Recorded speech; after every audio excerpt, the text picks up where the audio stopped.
Hello, everyone, and welcome to the Course of World History. I am your host, Mr. Samuelson, and today we are going to be looking at both the French and British colonies in America.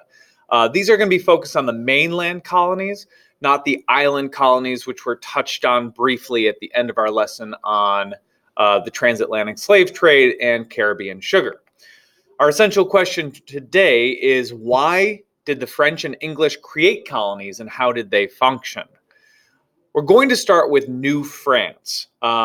This has its roots all the way back in 1534 when Jacques Cartier sailed up the St. Lawrence River when he was looking for something called the Northwest Passage. That is, was looking for a way to sail to Asia by bypassing the Americas. Now, they did not know the geography of the continents. They did not know how big it was.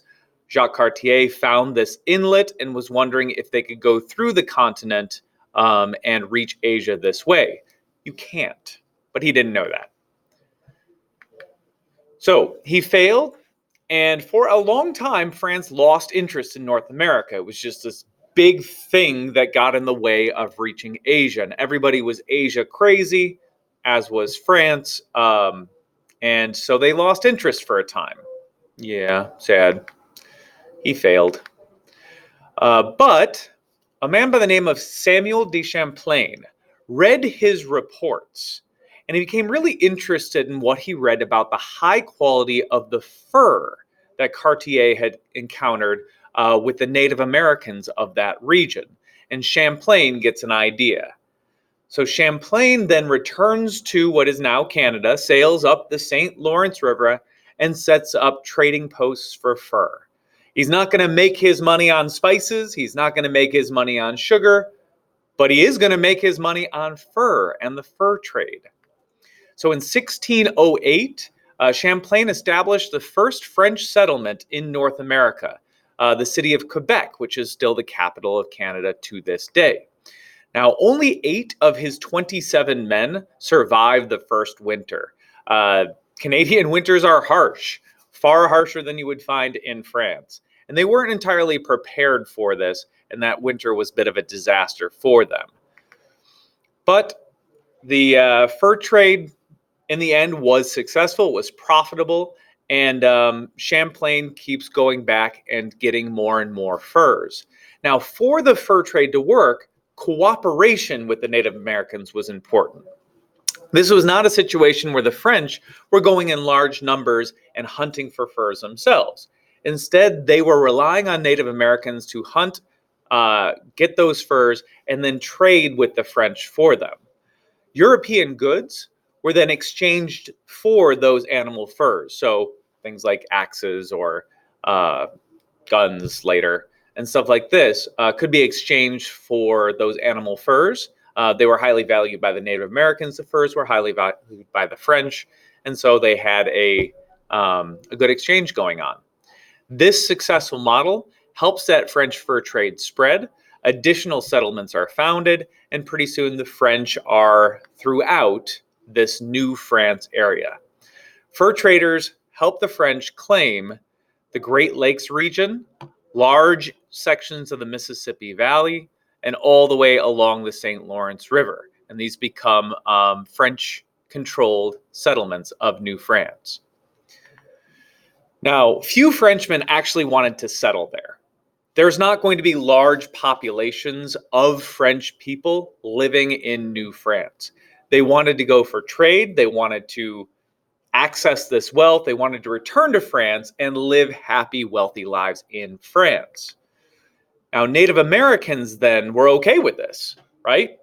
You're not going to take our land. You're just going to come in and set up a few trading posts. You're going to exchange goods that we have for goods that we need. Sounds good to us. So Native Americans and the French, in most situations, found themselves allied and working with each other, particularly when it came to fighting off Spanish and English claims to land. The French were the Native Americans' ally in this competition. Now let's look at the English. And to look at the English, we're really going to focus just on one failed colony and then one successful colony, rather than going through the whole battery of American history that you've already had on the full story of the 13 colonies. So England, their first attempt to colonize the continental U.S. was on Roanoke Island, just off the coast of Virginia. This was in 1585.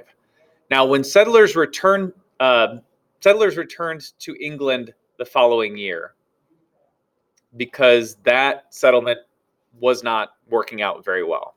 They weren't very interested. But they tried again. They came back and tried Roanoke Island a second time. This time, the colonists that arrived vanished without a trace. Nobody really knows the story of what happened to those colonists. They may have been killed by natives. They may have abandoned the colony and just joined the natives. We're not sure. This is the lost colony of Roanoke. But the possible wealth of the New World does keep the English people interested. Now, but the costs of these missions were too great of a burden for the monarchy. King James I of England was just like, we tried this twice. It didn't pan out. I'm not going to front the cash to do this again. I'm done. I'm out. No more money from the king. So English merchants had to fund their own exploration of the colonies. If the king wasn't going to pay, the merchants would have to pay. But the merchants had money. English merchants were doing well at this time. And so they were willing to front the cash. So we wound up getting something called the Virginia Company. The Virginia Company was created as a joint stock venture. This royal charter gave them permission to create a colony, and investors would put money into the colony to help it get started and then take a share of the profits if those profits did arrive. Now, the initial mission included 144 men who were sent by the Virginia Company to establish the colony of Jamestown. Their job was to show up, build a settlement that could later be added to. Now, this was almost the third unsuccessful English venture. 40 settlers died during the Atlantic crossing. It was such a rough, bad crossing. It was off to a really bad start. The remaining men began mining for gold almost as soon as they got there.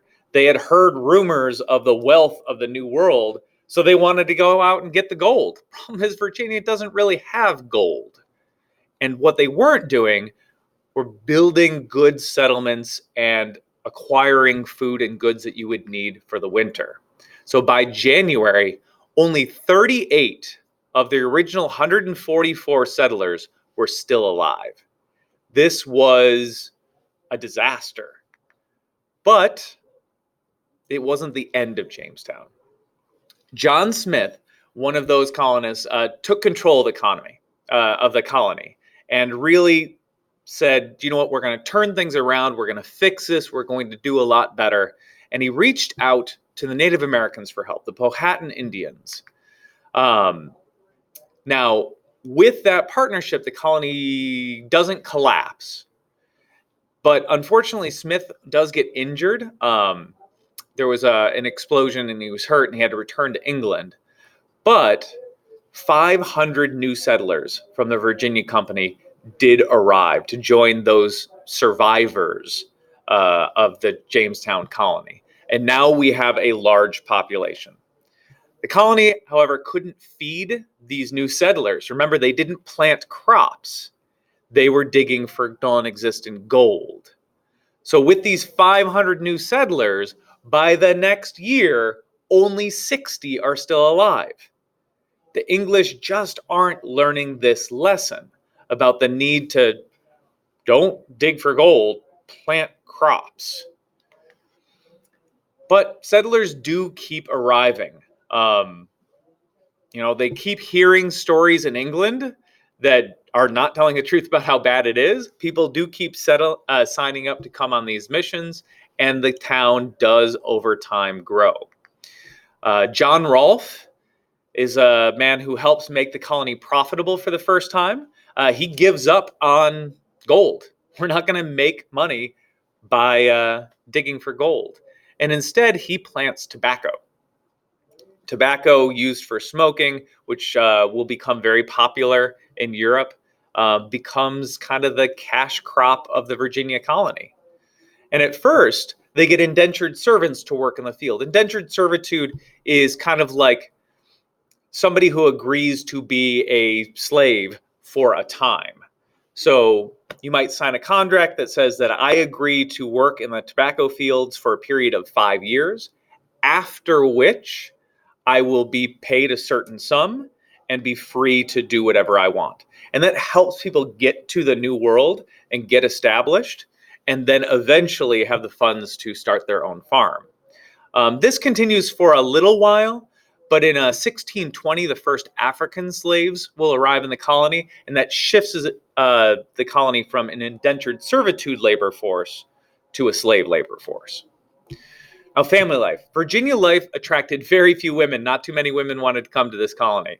So they did offer free passage to women and the choice of their husband.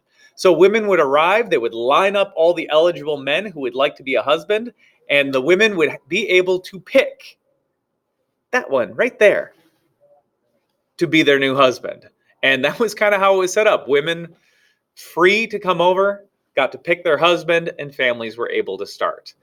Men who were chosen and agreed to this marriage would then pay the cost of their wife's passage across the Atlantic. All right, Native American neighbors. John Smith had built this good relationship with the Powhatan, but the expanding colony did eventually threaten Powhatan lands as they kept cutting down forests to plant more tobacco. So eventually the Powhatan respond to this, and they do attack the colony. And this triggers a series of battles, conflicts, wars between the Powhatan and the English, where the English counterattack is so fierce and so strong, it does virtually destroy the Powhatan tribe. So Native American relations started good, but then turned south pretty quickly in New England. Government in Virginia colony. In 1619, the Virginia Company did send a governor to rule the colony. And this would be replaced a few years later by a royal appointee.